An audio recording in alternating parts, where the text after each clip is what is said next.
తాకట్టులో ఉన్న బంగారాన్ని విడిపించి ఆ రోజు ఆన్లైన్ ధరకే కొంటుంది కొమ్మూరి గోల్డ్. శ్రీమాత్రే నమః. అందరికీ నమస్కారం అండి. సుమన్ టీవీకి స్వాగతం. నేను గీతాంజలి. ఇవాళ మనతో పాటు ఉన్న అతిథి కామాఖ్య అమృత శోధన వ్యవస్థాపకులు, అమ్మవారి ఉపాసకురాలు, అలాగే శ్రీ విద్యా ఉపాసకులు వేణుశ్యామ అమ్మ. అమ్మతో మాట్లాడి ఖడ్గమాల గురించి పూర్తి విషయాలు తెలుసుకుందాం. మనలో చాలామంది ఖడ్గమాల చదువుతారు, కానీ అసలైన అర్థం తెలుసా? అసలు ఖడ్గమాల ద్వారా అమ్మ మనకి ఏం చెప్పాలనుకుంటున్నారు? అది చదవడం ద్వారా ఫలితాల గురించి పక్కన పెడితే ఎటువంటివి మనం తెలుసుకుంటాము, మనం ఏవి నేర్చుకుంటాము, పూర్తిగా ఖడ్గమాల గురించి ఇవాల్టి వీడియోలో తెలుసుకోబోతున్నాం. సుదీర్ఘంగా ఉంటుంది. ఒక్కసారి ఈ వీడియో వింటే మనం ఎందుకు చదువుతున్నాం, ఎందుకు చదవాలి, అమ్మ ఏం చెప్పాలనుకుంటున్నారు, ఇవన్నీ కూడా అర్థమవుతాయండి. వీడియోను చక్కగా సేవ్ చేసుకుని పెట్టుకోండి. అలాగే మన మహిళా మనులు ఎవరైతే అమ్మవారి భక్తులు ఉంటారో వారందరికీ కూడా షేర్ చేయండి. ఇంకా ఆలస్యం చేయకుండా అమ్మతో మాట్లాడదాం. అమ్మ నమస్కారం. శ్రీమాత్రే నమః. చాలా సంతోషం మళ్ళీ అవకాశం ఇచ్చినందుకు. చక్కగా ఉన్నారు ఇవాళ నిండుగా పట్టు చీర కట్టుకుని. అమ్మ, ఖడ్గమాల అసలు రెండు రకాలుగా నేను చెప్తానమ్మా నాకు తెలిసినంత వరకు. ఖడ్గమాల గురించి ఇలా చదివారా, మీరు ఇలా చదవాలండి. ఎక్కువగా నిమ్మకాయ దీపాలు పెట్టినప్పుడు చక్కగా ఖడ్గమాల చదువుతుంటారు చాలామంది. ఇంకొంతమంది విశేషంగా శుక్రవారాలు, నవరాత్రులు ఇలాంటి టైంలో చదువుతారు. ఇంకొంతమంది చెప్తారు అసలు ఖడ్గమాల ఎప్పుడు పడితే అప్పుడు, ఎవరు పడితే వారు అలా చదవకండి అని అంటూ ఉంటారు. ఈ సందేహం, ఈ భయం చాలా మందిలో ఉండిపోయింది. నిజంగా అలాంటి నియమాలు ఉన్నాయా ఖడ్గమాలకు? అసలు ఖడ్గమాల అంటే ఏంటి? ఆ పేరు ఎందుకు వచ్చింది? అమ్మ అసలు ఏం చెప్పాలనుకుంటున్నారు అమ్మవారు ఈ నామాల ద్వారా? అవి కేవలం నామాలుగా చూడాలా, ఎలా చూడాలి వాటిని? ఖడ్గమాల అంటేనే మనకు అక్కడ అర్థమైపోతుంది. ఖడ్గం అంటే ఒకటి కత్తి అని అర్థం. కత్తులు మాల అంటే ఖడ్గాలే మాల అంటే అర్థం ఏమిటి అంటే మనలో ఉన్న చెడుని నరికేయడం అనే కదా అర్థం ఖడ్గం అంటే. అంటే మనలో ఉన్న చెడ్డని తీసేసి మంచిని ఇచ్చేదే ఖడ్గమాల. ఇక్కడ లలితా పరమేశ్వరి అక్కడ ఒక్కొక్క మంత్రం ఏదైతే మొదలు పెడుతున్నామో త్రిపుర సుందరి నుంచి మొదలు పెడుతున్నాం. నమ్మ త్రిపుర సుందరి అంటున్నాం, తర్వాత ఏంటి శ్రీ శ్రీ లలితా పరాభట్టారిక అని చెప్తున్నాం. అంటే ఇప్పుడు మీరు పుట్టినప్పుడు చిన్న పాప అన్నారు, తర్వాత ఏదో ఒక పేరు పెట్టారు, పలానా పేరు, ఆ పేరుతో పిలుస్తున్నాం. కొంతమంది ఆ పేరు కూడా కాకుండా నిక్ నేమ్స్ అని ముద్దు పేరు, ఆ ముద్దు పేరుతో పిలుస్తూ వాళ్ళని పెంచుతారు. పెంచిన తర్వాత ఒక యుక్త కౌమార దశ, చక్కగా చూడండి వీళ్ళు టీనేజర్స్ అంటున్నాం. ఆ టీనేజర్స్ కాస్త ఏమవుతున్నారంటే యుక్త వయస్సు, అంటే పెళ్లికి రెడీ అవుతున్నారు. ఇది అయ్యేసరికి మళ్ళీ నడి వయస్సు అయిపోయిన తర్వాత ఫైనల్గా వృద్ధాప్యం అంటున్నారు. ఈ ఎన్నిటిలో ఉన్నది ఎవరు అంటే మనమే. కానీ ఒక్కొక్క దాంట్లో ఏంటి మార్పు అని అన్నప్పుడు ఒక్కొక్క రోజు, ఇప్పుడు సపోజ్ చూడండి, చిన్నప్పుడు మీరు ఏదో పిక్నిక్ వెళ్ళినప్పుడు మీ నాన్నగారు మీకు డబ్బులు ఇచ్చి వాడుకో అమ్మ, అక్కడ ఏమైనా కావాలంటే కొనుక్కో అన్నారు. ఏ పిల్లలు కూడా ఇచ్చిన డబ్బు ఒక్క పైసా కూడా వెనక్కి తేరు. అవును, మొత్తం అంతా ఖర్చు పెట్టేస్తారు. ఖర్చు పెట్టిన తర్వాత నాన్నగారు ఏం చేసావని కనుక అడిగారు అనుకోండి, మనకు చాలా కోపం వస్తుంది. ఎందుకు అంటే ఈయనేమైనా బోర్డు అంత ఇచ్చేసారా, ఇది ఇచ్చి మళ్ళీ మనకి క్వశ్చన్ వేస్తున్నారు ఏమిటి, ఏమైనా పెద్ద డబ్బులా అనిపిస్తుంది. కానీ అదే కనుక ఫస్ట్ రోజు మనం ఉద్యోగానికి వెళ్ళి చేసాం అనుకోండి, అప్పుడు ఆ రూపాయి అన్నది ఎంత విలువైంది అన్నది ఎందుకు అర్థమవుతుంది అంటే చాలా కష్టపడ్డాం కాబట్టి. అంటే అక్కడ వచ్చింది ఏంటి అంటే అనుభవం. తండ్రి ఎవరో కష్టపడినప్పుడు అనుభవం ఎక్కడ వస్తుంది? పక్కవాడు కష్టపడినప్పుడు మనం కష్టపడితే కదా అనుభవం. అక్కడ అనుభవం. అలా ఒక్కొక్క స్థితిలో ఒక్కొక్క అనుభవంలో జీవితంలో చాలా నేర్చుకుంటాం. అందుకే వివేకానంద అంటారు ఏమిటి అంటే అనుభవాల సారమే గురువు అని. అంటే మన గురువు ఎవరో కాదు, మన అనుభవమే. అంతే. ఇక్కడికి వచ్చేసరికి ఆ మెచ్యూరిటీ అంటే ఏంటి అంటే ఇక్కడ త్రిపుర సుందరి మొదలుకొని అవి పేర్లు అనుకుంటారు చాలా మంది. అంటే బ్రాహ్మి అంటే ఒక పేరు, మహేశ్వరి అంటే ఒక పేరు, లేదంటే అణిమా సిద్ధి అంటే ఒక పేరు, కామాకర్షణ అంటే ఒక పేరు. ఇవి అసలు పేర్లు కాదమ్మా. అవి ఏమిటి అని అంటే మనలో ఉన్న లోపాలని సరిదిద్దే మంత్రాలు అవి. అంటే స్త్రీ పేరా పురుష పేరు ఇవి చాలా మంది చూడండి. ఇందులో ఒకళ్ళు ఒకసారి నేను ఇలాగే ఖడ్గమాల చదువుతున్నా యూట్యూబ్ లైవ్లో చదువుతుంటే ఒక ఆయన కింద మెసేజ్ పెట్టారు. ఆ మెసేజ్ ఏమిటి అని అంటే వారు పెట్టింది అంటే ఆయన అడిగింది మంచిదే. ఆ క్వశ్చన్ ఏమిటి అని అంటే, అమ్మ ఇప్పుడు మీరందరూ ఆడవాళ్ళ పేర్లు చదువుతున్నారు కదా, వాళ్ళ భర్తలు ఎవరు అంటే నేను అప్పుడు చెప్పిన ఆన్సర్ ఏమిటి అంటే అవి ఆడవాళ్ళ పేర్లు కాదు నాయన. ఫస్ట్ అవి ఏమిటి అని అంటే అక్కడ మీకు పేర్లా అనిపిస్తుంది, అది ఒక మంత్రం. ఆ మంత్రం ఏం చేస్తుంది అంటే నాలో ఉన్న లోపాన్ని తొలగిస్తుంది. తల్లి తప్ప ఇంకెవరు మన లోపాలు తొలగించేది? నిజమే. అంటే మనం ఒక తప్పు చేసాం, నువ్వు ఈ తప్పు చేసావు అని చెప్పారనుకోండి ఎవరైనా వచ్చి, మనకు చాలా కోపం వస్తుంది. అదే కనుక నెమ్మదిగా చెప్తూ అంతా బాగానే అయిపోయిందని చెప్పేసి ఇది మనం సరి చేసుకుంటే సరిపోతుంది అని కనుక ఎవరైనా చెప్పారు అంటే అది మనం తప్పు చెప్పినట్టు అనిపించదు అసలు. అంటే ఇక్కడ అర్థం ఏమిటి అని ప్రశ్నించుకుంటే మనలో లోపం ఒక్కొక్కటి తీసేయడమే ఖడ్గమాలంటే.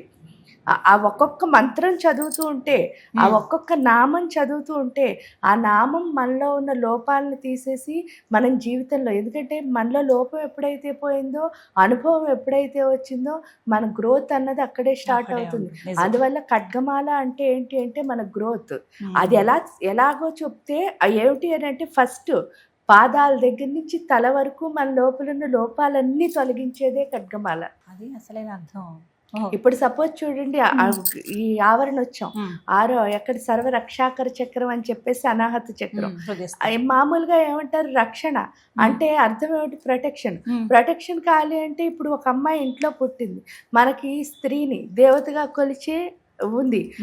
ఒక అమ్మాయి కనుక ఇంట్లో ఆడపిల్ల పుట్టిందంటే ఎంతో అందంగా మహాలక్ష్మి అని చెప్పేసి మనం ఆవిడ దేవత కిందే కొలుస్తూ చిన్నప్పటి నుంచి కూడా, అంటే పరికిణి జాకెట్టు కొండం పట్టీలు పెట్టడం ఏదైనా సరే దేవతను ఎలా చూస్తామో అలా చూస్తారు ఈ పిల్లని. ఈ పిల్ల పెరుగుతూ ఉన్నప్పుడు ఏమవుతుంది అంటే అన్నదమ్ములు కానీ తండ్రి కానీ అందరూ కూడా ఈ పిల్లని చాలా బాగా పెంచాలని, వాళ్ళు ఎక్కడికైనా వెళితే వాళ్ళు కూడా తీసుకుని వెళ్ళి అక్కడ దింపి ఒక రాణిలాగా చూస్తారు. అందుకే వివేకానందని ఎవరో అడుగుతారట, ఏమిటి అని అంటే మీరు అమ్మాయిల్ని చాలా వెనక పెడతారు మీ దేశంలో, మేము చూడండి ఆడవాళ్ళు మగవాళ్ళు ఈక్వల్గా ఉంటాము కాబట్టి షేక్ హ్యాండ్ ఇచ్చుకుంటాము అని చెప్పి మీరైతే షేక్ హ్యాండ్ ఇవ్వరు ఆడవాళ్ళకి, వాళ్ళ ఇంట్లో పెడతారు అని చెప్తారట. చెప్తే అప్పుడు వివేకానంద చెప్తారట, షేక్ హ్యాండ్ అన్నది ఎందుకు ఇస్తున్నాము అంటే నిన్ను నేను ఒకసారి వచ్చిన వెంటనే ఒకళ్ళొకళ్ళు పలకరించుకోవడం షేక్ హ్యాండ్. అది మీ దేశంలో. నా దేశంలో షేక్ హ్యాండ్ ఏమిటి అంటే నమస్కారం. ఆ నమస్కారం కూడా ఆడపిల్లలకి మేము ఎలాగో అని అంటే మీ దేశంలో మీరు ఈక్వల్గా చూస్తారు కానీ మా దేశంలో మేము అమ్మాయిలు పైన చూస్తాం, అంటే దేవత కింద చూస్తాం కాబట్టి మేము నమస్కారం పెట్టి ఆవిడ్ని పవిత్రంగా అంతే బాగా చూసుకుంటాం, వాళ్ళు మాకు దేవతలతో సమానం. అందుకే మేము ప్రకృతిని కూడా స్త్రీతోనే, భూమాతను కూడా భూదేవి అని పిలుస్తాము, ఎందుకంటే మా ఇంట్లో ఉన్న ఆడవాళ్ళు అంటే మాకు దేవతల కింద లెక్క అని చెప్పేసి చెప్పిన సందర్భం కూడా ఉన్నది. అంటే అంత గొప్పది స్త్రీ యొక్క తత్వం.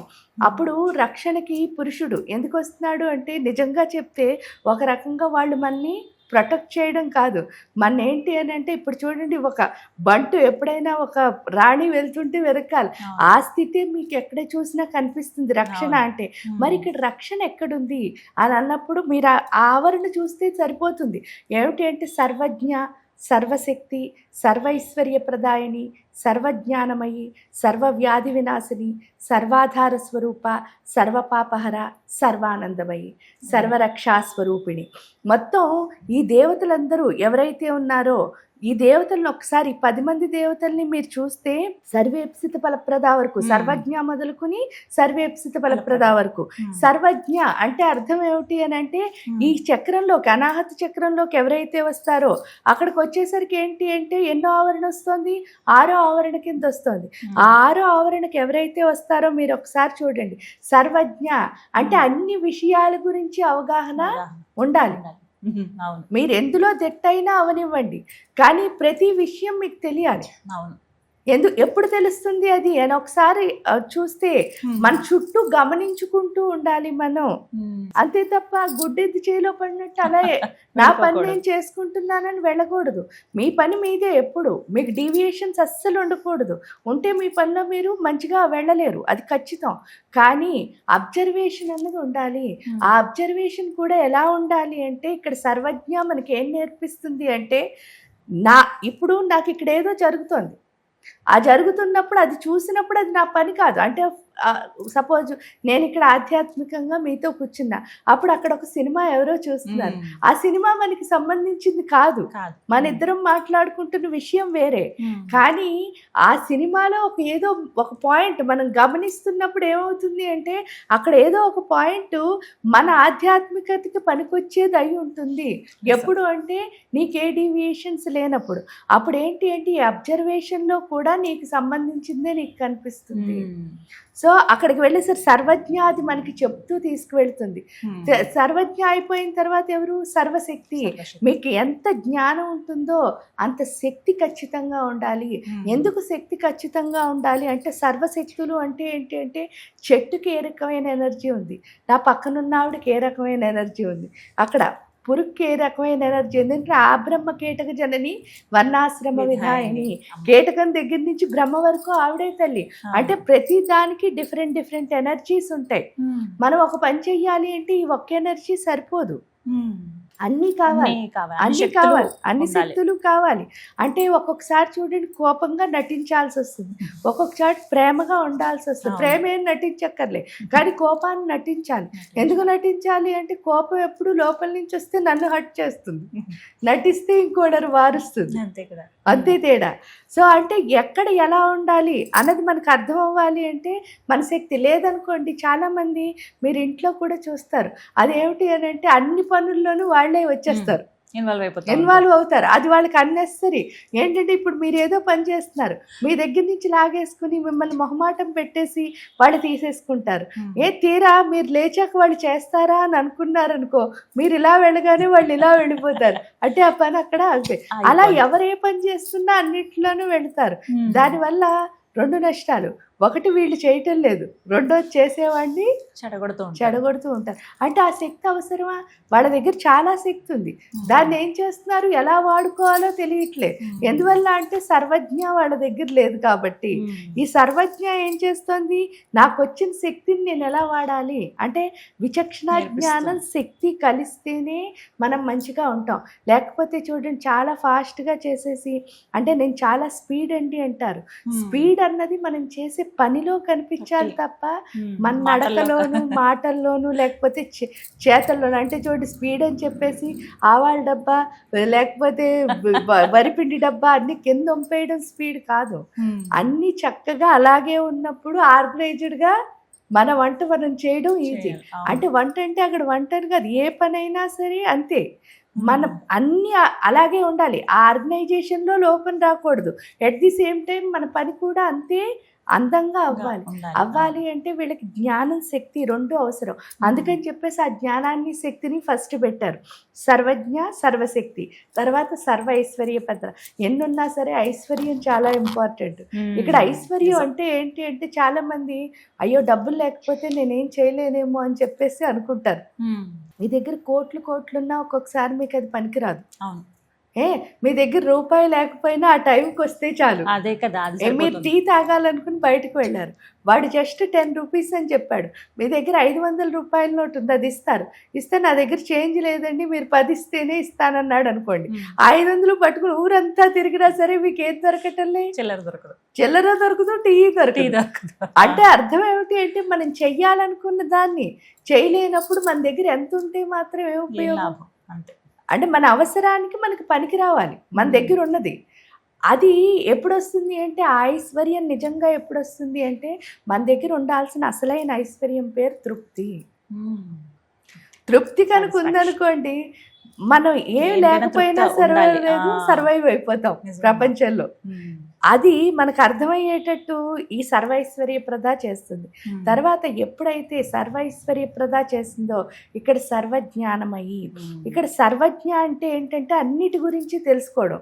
సర్వజ్ఞానమయ్యి అంటే అర్థం ఏమిటి అంటే మొత్తం ఈ సృష్టిలో ఉన్న జ్ఞానంతో మనం కలవడం. ఎలాగా అంటే గుండెతో కలిసినప్పుడు ఏమవుతుంది అంటే మీకేమి తెలియక్కర్లే, కానీ అవసరమైనప్పుడు అది ఎలా గుండెల్లోంచి ఏమవుతుంది చాలా సడన్ గా బయటకు వస్తుంది. అదేంటి ఇది ఏదో నేను కొత్తగా చెప్పానని ఒక్కొక్కసారి మనకే ఆశ్చర్యం వేసేంత బాగా వస్తుంది.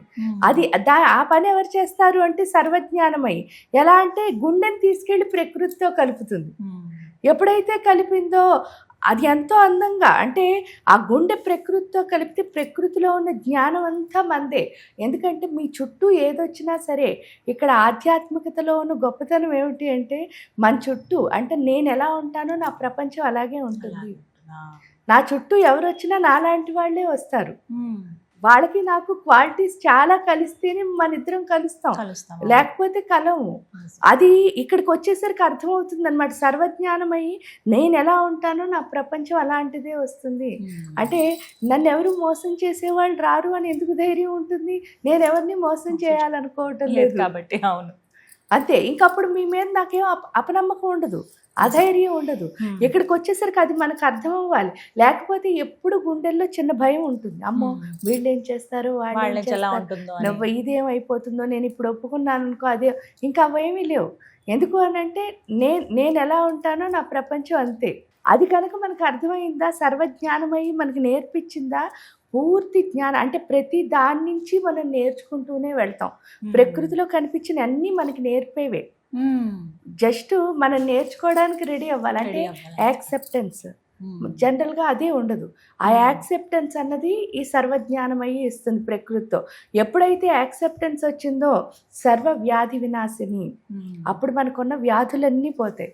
ఏం వ్యాధులు అంటే కూడా ఏమీ లేదు. చూడండి, చాలామంది మీరు చూస్తే, ఏంటంటే నేను చాలా మంచిగా పూజలు చేసుకుంటానండి, కానీ ఇంట్లో వాళ్ళు ఎవరికి దేవుడు అంటే ఇష్టం లేదు, అందుకని నన్ను పూజ చేయనివ్వరండి అంటారు. అది నిజమైన ఆధ్యాత్మికతే కాదు.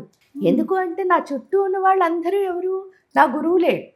ఇప్పుడు బోల్డ్ మంది ఉన్నారు కదండి, అప్పుడు ఈ కోట్ల మందిలో వీళ్ళే నా ఫ్యామిలీ ఎందుకు అయ్యారు, వీళ్ళే నా ఫ్రెండ్ ఎందుకు అయ్యారు, వీళ్ళతోనే నేను ఎందుకు కలిశాను, ఇంకెవరితో కలవలేదు కదా. అంటే వీళ్ళందరూ ఎందుకు వచ్చారు నా లైఫ్లోకి? నాకు నేర్పించడానికే. కానీ ఇక్కడ 5 types ఆఫ్ గురువుస్ ఉంటారు, ఒక గురువు కాదు. ఈ 5 types ఏంటి అంటే, ప్రకృతి మొత్తం వెతికితే ఈ 5 తప్ప మీకు ఎవరు కనిపించరు. అంటే డిఫరెంట్ మనుషులు తప్పితే 5 రకాల వాళ్ళే ఉంటారు. వాళ్ళని ఫస్ట్ వాళ్ళని హంసమూర్తి సంప్రదాయ గురువులు అంటారు. అంటే అర్థం ఏమిటి అంటే, మనలో ఉన్న ఎమోషన్ ఏదైతే, ఇప్పుడు సపోజ్ చూడండి, చాలా మంది ఇళ్లలో పెళ్ళిళ్ళు అవ్వకుండా ఉంటాయి. జనరల్గా మీరు చూస్తారు, లేట్ పెళ్ళిళ్ళు ఉంటాయి కొంతమంది ఇళ్లలో. చూడగానే అందరూ వెళ్ళి వాళ్ళ ఇంట్లో, ఇంకా మీ అబ్బాయికి పెళ్ళి అవ్వలేదా, అమ్మాయి, అదే క్వశ్చన్ అడుగుతారు. ఇప్పుడు వాళ్ళు బాధపడుతున్న విషయం ఏమిటి? అదే కదా. ప్రతి ఒక్కళ్ళు వెళ్ళి అదే అడిగితే పాపం వాళ్ళకి బాధ ఏమవుతుంది? పెరుగుతుంది. కానీ ప్రకృతి మనకేం నేర్పించాలనుకుంది అని కనుక ఒక్కసారి అంటే ఇక్కడ ఏంటంటే అమ్మా, ఇలాగే ఎప్పుడు వీళ్ళు ఏదో అన్నారని ఏడుస్తూ ఉండిపోతానా, లేకపోతే వాళ్ళు అన్న దాని నుంచి నేను ఎదుగుతానా? అదే నేర్పిస్తుంది ఖడ్గమాల.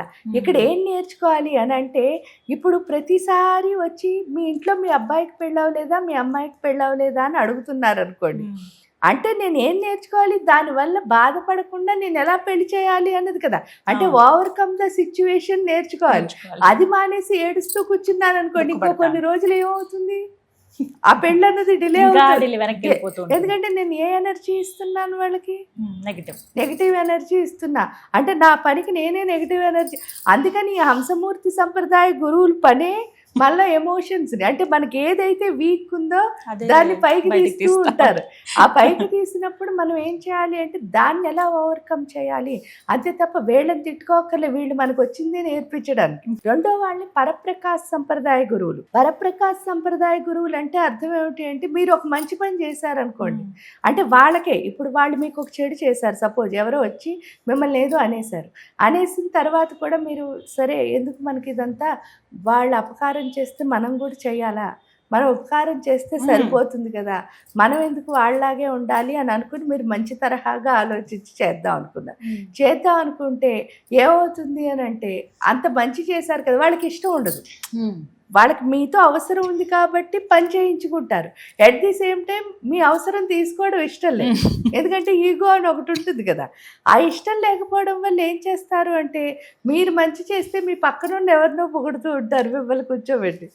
అప్పుడు ఏమవుతుంది అంటే, ఇది పరప్రకాశం, అంటే మీది కాస్త షైన్ పట్టుకెళ్ళి పక్కకు అందిస్తారు. ఎప్పుడు అందించారో, ఎందుకంటే ఇప్పుడు ఏదైనా ఒక పని మంచిగా చేసాం అనుకోండి, టీం అందరూ చాలా మంచివాళ్ళండి, వాళ్ళు బాగా చేశారండి, ఇలా చేశారండి, అలా చేశారు అన్నీ చెప్తున్నారు అనుకోండి, మనం అక్కడే కూర్చున్నప్పుడు వారి గురించి ఏం మాట్లాడట్లేదు అనుకోండి, ఏదైనా సరే లోపల నుంచి ఏమొస్తుంది, కొంచెం బాధ. ఆ బాధ రాకూడదు. ఎందుకు అంటే నిజంగానే ఎవరు లేకపోతే మనం చేయలేం కదా. టీం వర్క్ యాక్సెప్ట్ చేయాలి. ఎప్పుడైతే యాక్సెప్ట్ చేయడం మొదలు పెడతామో దానివల్ల ఏమవుతుంది అంటే నిజంగానే మనలో ఉన్న ప్రకాశం అన్నది పెరుగుతుంది.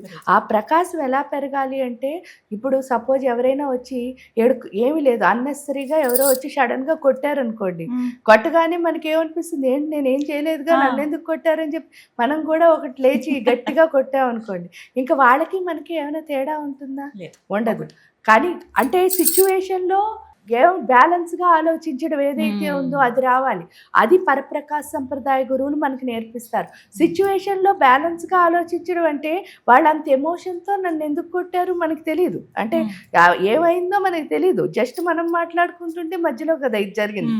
ఏమైందో తెలియకపోయినా సరే ఇలా ఎమోషన్ని ఎవరి మీద చూపించకుండా చేయడం నిజమైన మార్పు. అంతేకాని నన్ను కొట్టారు కాబట్టి నేను కొట్టడం మార్పు ఏమొస్తుంది, ఇంకోళ్ళు వెళ్ళి కొడతారు. కానీ నన్ను కొట్టడం వల్ల నేను వాళ్ళకి ఏం నేర్పించాలి అంటే, ఇంక జీవితంలో ఎవరిని కొట్టకూడదురా అని అనేటట్టు వాళ్ళకి అర్థమయ్యేటట్టు చేయాలి. ఆ మార్పు ఎవరిస్తారంటే మనకి పరప్రకాశ్ సంప్రదాయ గురువులు. వాళ్ళు అలా మన లోపల పక్క వాళ్ళకి అన్ని క్రెడిట్లు ఇస్తూ మనకి తెలియకుండానే మన లోపల వాళ్ళు తెచ్చే మార్పు అది. తర్వాత కానీ జనరల్గా ఏంటి అంటే మనం వేరే సైడ్కి వెళ్ళడం వల్ల మనం ఏం నేర్చుకోకుండా ఉండిపోతాం. రెండో సైడ్కి ఆలోచిస్తే మనం చాలా గొప్పగా ఎదుగుతాం. మనకి ప్రకృతి ఎంతో నేర్పించాలని ట్రై చేస్తుంది, కానీ నేర్చుకోవడానికి మనం రెడీ అవ్వం అంతే. అంటే యాక్సెప్ట్ చేయలేము, సిద్ధంగా ఉండం. అది ఈ సర్వజ్ఞానం అయ్యి మనకి ఈ గురువుల ద్వారా నేర్పిస్తుంది అనమాట. మూడో టైప్ ఆఫ్ పీపుల్ ఏంటి అంటే పూర్ణ సంప్రదాయ గురువులు అంటారు. పూర్ణ సంప్రదాయ గురువులు అంటే మీరు చూస్తారు ఏంటి అంటే మన జీవితంలోకి వచ్చిన మన గురువు.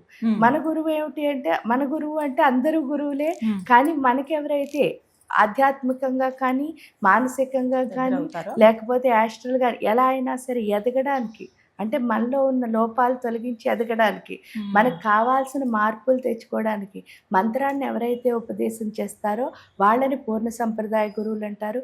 ఆ గురువుల వల్ల ఏంటి అంటే ప్రతి క్షణం మనం నేర్చుకుంటూ చక్కగా, అంటే ఇప్పుడు ఈ ఇద్దరు గురువుల వల్ల మనం ఏంటి అంటే ఎయిదర్ నేర్చుకుంటాం లేదా ఎప్పుడు బాధపడుతూ ఉంటాం. కానీ ఇక్కడికి వచ్చేసరికి ఈ గురువు ఇచ్చిన మంత్రం వల్ల వాళ్ళిద్దరిని అర్థం చేసుకుంటాం, యువతులను ఇద్దరిని అర్థం చేసుకుంటాం. మొత్తం అర్థం చేసుకుని మనం ఎలాగో అంటే మన లైఫ్ని ముందుకి ఎదిగించుకునే స్థితి అన్నది ఈ పూర్ణ సంప్రదాయ గురువులు ఇస్తారు. ఇంక వీళ్ళు డైరెక్ట్గానే మనకి చక్కగా మంత్రోపదేశం చేస్తారు, మనం ఎదిగేటట్టు చేస్తారు. అంటే ప్రతి విషయంలోనూ మనకి నేర్పిస్తూ ముందుకు తీసుకువెళ్తారు. తర్వాత వచ్చేసరికి నిత్య సంప్రదాయ గురువులు. ఈ నిత్య సంప్రదాయ గురువులు అంటే ఏంటి అంటే ప్రతి క్షణం మనం ఆనందంగా ఉండడం ఎలాగో అన్నది మనకి నేర్పిస్తూ ఉంటారు. అంటే వాళ్ళని చూస్తే ఎంత హ్యాపీగా ఉండొచ్చు అని మనకు అర్థం అవుతుంది.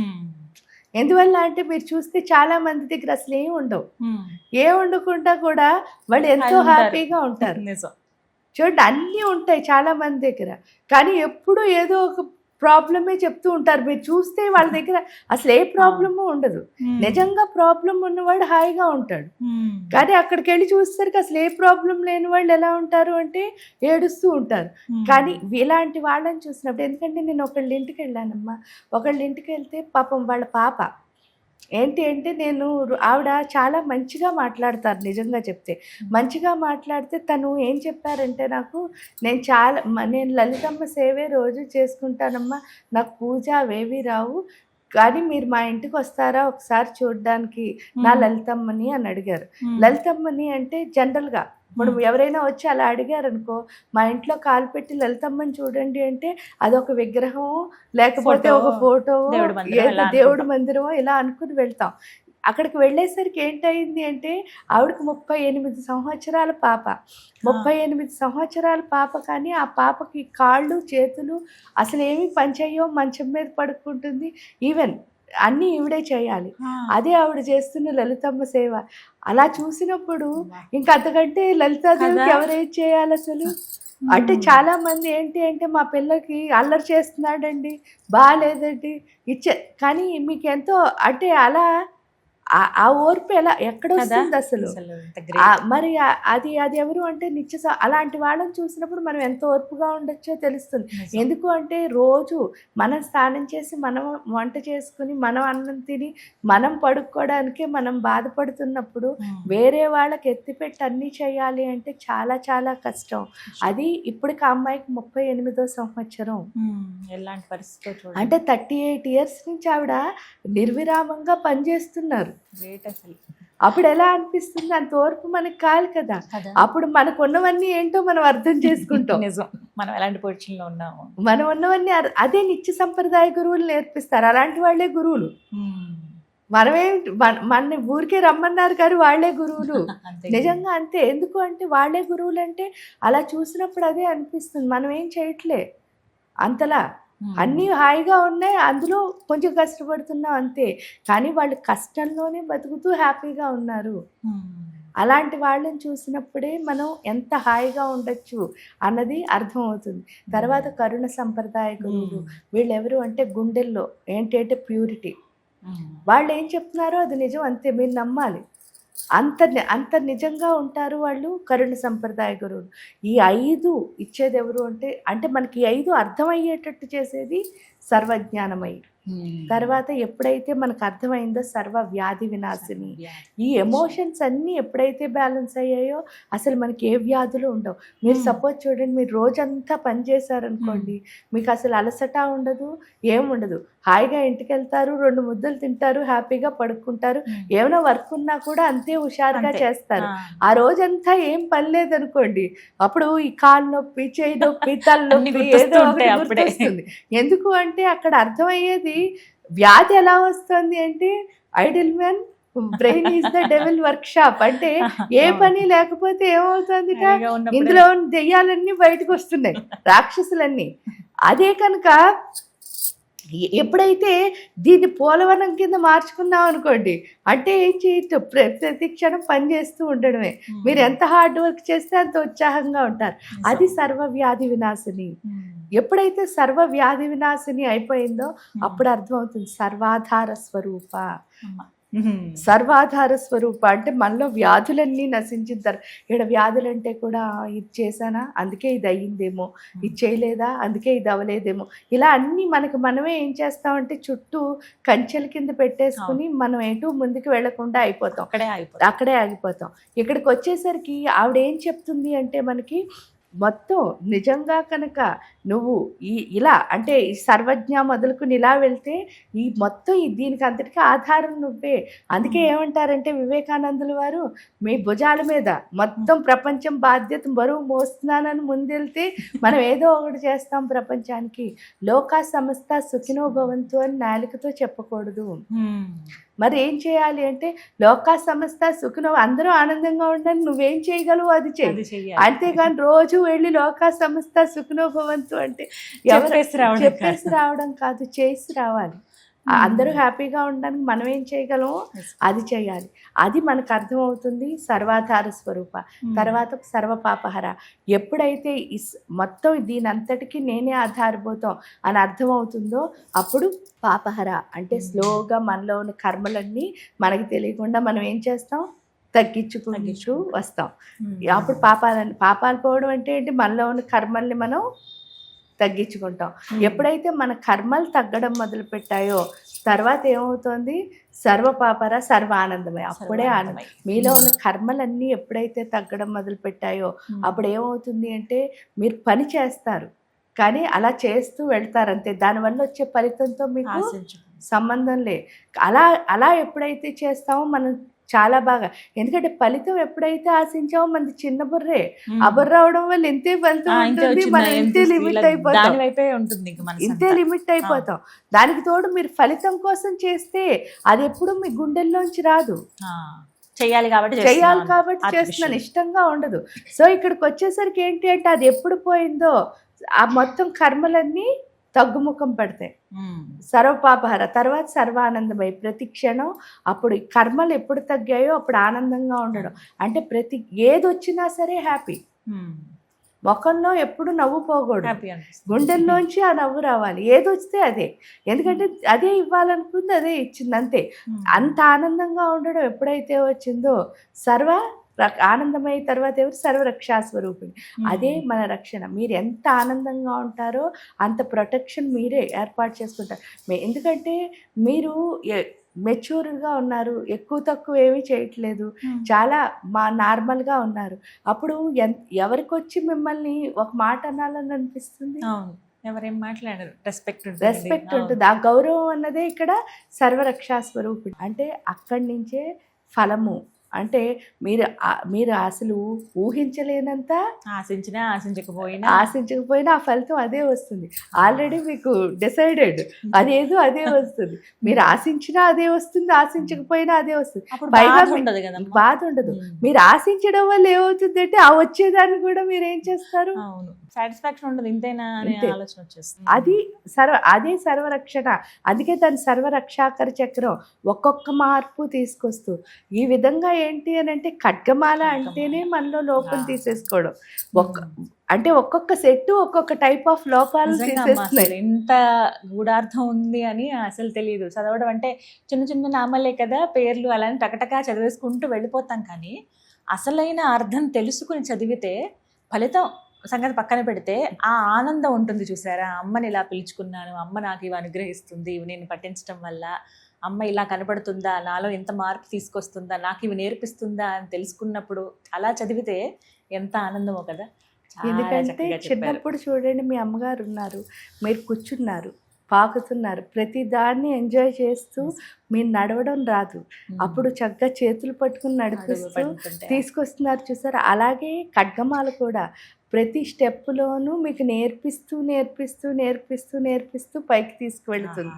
ఎంత నేర్చుకుంటాం అంటే ఖడ్గమాలు చదివాను అంటే కాదు, ఏం చేయాలి అంటే దాన్ని అనుభవించాలి అంటే నేను నేర్చుకోవడానికి వెళ్తున్నాను అని తెలుసుకోవాలి.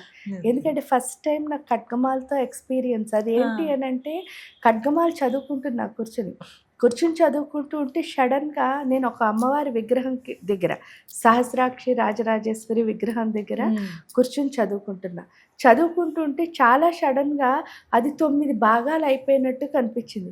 అయ్యేసరికి నాకు చాలా భయం వేసింది, ఇదేంటి 9 భాగాలు అని చెప్పేసి నేను లేచి అంటే నిజం చెప్తే చిన్న వయసు వల్ల భయం వేసింది. చిన్న వయసు అంటే అప్పుడు 19, 20 ఎలా ఉన్నాయి, చాలా భయం వేసింది.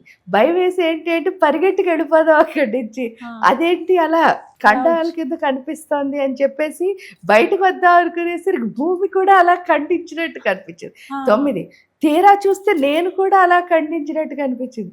ఇదేంటి అసలు ఇలా కనిపిస్తోంది అని చెప్పి అనుకునేసరికి ఆ చుట్టూ ఏంటంటే ఒక్కొక్క ఖండం చుట్టూ ఏ మంత్రాలు ఉంటాయో అవి తిరుగుతున్నాయి. కానీ అన్నీ గుర్తుపట్టలేకపోతున్నాను, కానీ కొంచెం గుర్తొచ్చేసరికి గురూజీ అమృతానంద సరస్వతులు గారు గురూజీ దగ్గరికి వెళ్ళి, గురూజీ నాకేంటి ఇలా కనిపిస్తుంది అంటే, ఫస్ట్ ఆఫ్ ఆల్ నాకున్న భయం అంటే నాకు పిచ్చేమో అని, అంటే అలా అనిపించేసింది, తెలియక అంటే పిచ్చేమో అని చెప్పి భయం అయితే గురూజీ ఏంటి ఇలాగా అని అంటే, గురూజీ ఒకటే చెప్పారు, ఏంటి అంటే ఒక్కొక్కటి నీకు అర్థమవుతుంది, నువ్వు అస్సలు భయపడకు. ఇదేంటి అంటే శ్రీచక్రంలో ఉన్న నవావరణల్ని అంటే అది 9 అని కూడా అంతకుముందు తెలియదు. అంటే ఏదో ఖండాల కింద ఇలా కనిపిస్తుంది, ఇలా పేర్లు కనిపిస్తున్నాయి కదా, అందులో అన్నిటిలో పేర్లు గుర్తుపట్టలేకపోయా నా ఖండంలో. అంటే అంత ఫాస్ట్, అందులో భయం కూడా ఉంది కదా, అందువల్ల గుర్తుపట్టలేకపోయా. కొన్ని తెలిసేసరికి అప్పుడు గురూజీకి చెప్తే గురూజీ అదే చెప్పారు, ఏంటి అంటే 9 భాగాల కింద కట్ చేసి వాటి చుట్టూ తిరుగుతున్న ఏ పేర్లు ఉన్నాయో ఏ మంత్రాలు ఉన్నాయో చూపిస్తున్నారు. కాబట్టి అది అర్థమయ్యే వరకు చూస్తూ ఉండు తప్ప భయపడి ఇలా పారిపోవద్దు. నువ్వు ఎక్కడికి పారిపోయినా ఆవిడ దాటి నువ్వు ఎక్కడికి పారిపోలేవు. అది విశ్వవ్యాపక చైతన్యం కాబట్టి నువ్వు ఎక్కడికి వెళ్ళా అది నీతోనే ఉంటుంది. ఆఖరికి నీ లోపలే ఉంది, నీతోనే కూడా కాదు నీ లోపలే ఉంది ప్రాణం రూపంలో. కాబట్టి ఏంటి అంటే భయపడద్దు, డిస్కషన్ కూడా వద్దు, నేర్చుకుని మాట్లాడుకుంటే గురూజీ ఎప్పుడూ ఒకటే చెప్పేవారు, ఏంటి అంటే నీకు వచ్చిన అనుభవం ఏంటో నేను చెప్పేస్తాను అనుకో, దాని విలువ నీకు ఉండదు. నీది ఇదమ్మా అనుభవం వచ్చింది అని మీకు చెప్పేశారు ఇప్పుడు గురూజీ వచ్చి, అప్పుడు మీకేం తెలుస్తుంది? ఆ సింపుల్ అంటే అబ్బా నాకు మంచి అనుభవం వచ్చింది. ఆ అనుభవం వల్ల ఏమవుతుంది అంటే మనం నేర్చుకోం. గురూజీ ఎప్పుడు అదే చెప్పేవారు. ఎందుకు అంటే ఆ మంద అమ్మ వచ్చేసిందని ఒక ఈగో వచ్చేస్తుంది. వచ్చేసి అప్పుడు ఏమవుతుంది అని అంటే మనం నేర్చుకునేది ఏం పెద్దగా ఉండదు సరి కదా. ఇంకా ఇప్పుడు మీలా నాది ఎవరో మీరు ఇంకోళ్ళ దగ్గర నేర్చుకోవడానికి వచ్చారు. మీరు ఫస్ట్ మొదలు పెట్టారు, నేను అప్పటికి 10 రోజుల ముందు మొదలు పెట్టాను. ఈ 10 రోజుల ముందు మొదలుపెట్టి నేనేంటి అంటే నా అనుభవం నేను అని వచ్చింది కదా. మిమ్మల్ని ఏం చేస్తుంటా ఇది గొప్ప ఇంక గొప్పలు చెప్పడం మొదలవుతుంది. అంటే కొంతమంది ఉపాసన చాలా మంది మీరు చూస్తే ఇలాగే చేయొచ్చు, మేము కష్టపడతాం కాబట్టి ఇలా ఏంటి అంటే ఈ భూమి మీదకి వచ్చిన ప్రతి ప్రాణి కూడా అమ్మ బిడ్డే, అంటే ఆ తల్లికి పిల్లలే కాబట్టి ఎవ్వరు చేస్తానన్నా చెయ్యొచ్చు. వాళ్ళలో ఉండాల్సి చేస్తాను అన్న ఆలోచన రావడమే అమ్మవారు వాళ్ళకి ఇచ్చింది. గురూజీ ఎప్పుడు అవన్నీ మనకు అర్థం అవ్వాలి అంటే ఫస్ట్ మనకు వచ్చిన దాని మీద మనకి గౌరవం, దానికి తోడు హార్డ్ వర్క్ కూడా ఉండాలి. కష్టపడితేనే ఆ వచ్చిన దాని వల్ల ఈగో రాదు. ఎందుకు అంటే భయం వేస్తుంది. ఎందుకు భయం వేస్తుంది అంటే అమ్మ బాబా ఎంత కష్టపడితే వచ్చింది కదమ్మా, ఇన్ని గంటలు జపం చేస్తే కదా ఇది వచ్చింది. అదే కనుక మనం ఇన్ని గంటలు జపం చెయ్యకపోతే రాదు అని మనకి ఎప్పుడు అర్థమైందో ఆ వచ్చిన దాన్ని వదిలేయాలి అంటే చాలా భయం వేస్తుంది. మళ్ళీ అన్ని గంటలు చేసాక వస్తుందా రాదా అని చెప్పేసి. అదే కనుక మీరెవరో వచ్చి చెప్పేశారనుకోండి, ఏముంది ఏమీ లేదు, ఈజీ. అంటే ఆ అమ్మవారు నాకు ఇలా కనిపించిందండి అలా చెప్పడం బాగుంటుంది. కానీ ఏంటి అంటే మనం కష్టపడి సాధించిన దాన్ని అనుభవం కింద మార్చుకుంటే, అందుకే అన్నమాచార్యుల వారు అంటారు ఏంటి అంటే అనుభవైక వేద్యమైన నైవేద్యం, అంటే అనుభవమే నైవేద్యం. అది ఎంతో ఆనందం, నిజంగా చాలా సంతోషాన్ని ఇస్తుంది. ఆ తల్లి ఎప్పుడు ఆవిడది ఒక్కటే ఉంటుందమ్మా, నీకేమి ఇవ్వాలి నీకేమి ఇవ్వాలి నీకేమి ఇవ్వాలి అంతే తప్ప నా దగ్గర నుంచి అంటే నేనేమి ఇస్తాను అని ఎప్పుడూ లేదు. మరి అంతలా మనకి నేర్పిస్తున్నప్పుడు కూడా మనం నేర్చుకోకపోతే ఇంకా మనం దూరంగా పెడితే, అంటే చాలా మంది ఖడ్గమాలు చదవచ్చా చదవకూడదా, ఇంకా మీరు చూస్తారు ఇంట్లో చదవచ్చా గుళ్ళోనే చదవాలా, ఇవి అసలు ఏమీ లేవు. మీరు ఏంటంటే ఒక్కటే, మన గుండెను వదిలి మనం ఉండలేము. మీరు గుండె తీసి కొంతసేపు పక్కన పెట్టేసి మీరు ఎక్కడైనా ఉండగలరా? ఉండలేరు కదా. అంటే మీ గుండెల్లో ఉన్న ప్రాణమే ఆవిడైనప్పుడు మీరు ఎక్కడున్నా గుడే. అందుకే దీన్ని గర్భాలయం అని కూడా అన్నారు కదా. గర్భగుడి మీ లోపలే ఉంది. దేవత ఏమో అనాహత చక్రంలో ఉంది, గర్భమేమో మణిపుర చక్రంలో ఉంది. దీన్ని మొత్తం కలిపేసి గుడి కింద మార్చుకుంటే సరిపోతుంది. అప్పుడు ఏమర్థం అవుతుంది అంటే ఈ కాస్త అంటే మణిపురం నుంచి అనాహతానికి మధ్యలో విష్ణు గ్రంథి అని ఒక గ్రంథి ఉంటుంది. మీరు ఇక్కడ సర్వసిద్ధిప్రద మొదలుకొని సర్వ సౌభాగ్యదాయిని వరకు చేస్తారు. అప్పుడు ఈ చక్రం అన్నది ఓపెన్ అవుతుంది. ఇక్కడ ఆల్రెడీ చెప్పుకున్నాం సర్వజ్ఞ సర్వశక్తి వీళ్ళందరూ, వీళ్ళు ఈ చక్రం ఈ రెండు కనుక యాక్టివేట్ అయినప్పుడు ఏమవుతుంది అంటే మీరు సాధన చేయగా మధ్యలో ఉన్న విష్ణు గ్రంథి విభేదన అవుతుంది. ఆ విష్ణు గ్రంథి విభేదన ఎప్పుడవుతుందో అప్పుడే అర్థం అవుతుంది ఏమిటి అని అంటే వీళ్ళందరూ ఎవరు నన్ను ఇబ్బంది పెట్టడం లేదు, నన్ను ఇబ్బంది పెట్టుకుంటున్నది ఎవరైనా ఉంటే అది ఎవరు అంటే నేనే అని అర్థం అవుతుంది. ఎందుకు అని అంటే ఆధ్యాత్మికంగా మనం ఎదగడానికి అసలు ఈ సృష్టిలో ఎవ్వరు మన అడ్డుకోరు. అందరూ అనుకుంటాం వాళ్ళు ఆపుతున్నారు, ఎవరు ఆపరు. మీరు చెయ్యాలి అనుకుంటే ఎంతో బాగా చేసుకోవచ్చు. అన్నిటికంటే మానసిక పూజ చేసుకోవచ్చు కదా, అది మిమ్మల్ని ఎవరు ఆపుతారు? మీరు ఆలోచించినప్పుడు ఎవరు ఆపరప్పుడు మీరు ఉన్న చోటే మీరు పూజ. సో ఈ విష్ణు గ్రంథి విభేదన అయితే తప్ప ఆధ్యాత్మికత వేరు, లేకపోతే మెటీరియల్ లైఫ్ వేరు అని అనిపించే స్థితి కాస్త అసలు మెటీరియల్ లైఫ్ ఇంకో లైఫ్ అసలు లేదు, ఉన్నదంతా ఒకే లైఫ్. ఆ లైఫ్ ఏంటి అంటే ఆధ్యాత్మికతే అని అర్థం అవుతుంది. అది అర్థం అయ్యేటట్టు ఈ రెండు చక్రాలు చేస్తాయి. అసలు ఎంత చక్కగా చెప్పారంటే ఇన్నాళ్ళు ఇలా చదివేసామా తెలియకుండా అని. ఖడ్గమాల అంటే సహస్రనామం అర్థాలు ఇలా తెలుసుకుంటాము, ఇవన్నీ ఒక ఎత్తు అయితే ఖడ్గమాల కూడా అంతే విశేషం. చక్కగా మన జీవితంలో ఉండేటువంటి మార్పు మీరు అన్నట్టు అప్పుడే పుట్టిన దగ్గర నుంచి ఎదిగే వారి క్రమంలో ఎంత బాగా అమ్మ వర్ణించింది, అమ్మ మనకి చెప్పింది అనేది మీ ద్వారా తెలుసుకున్నాం అమ్మ. చాలా సంతోషం, ధన్యవాదాలు.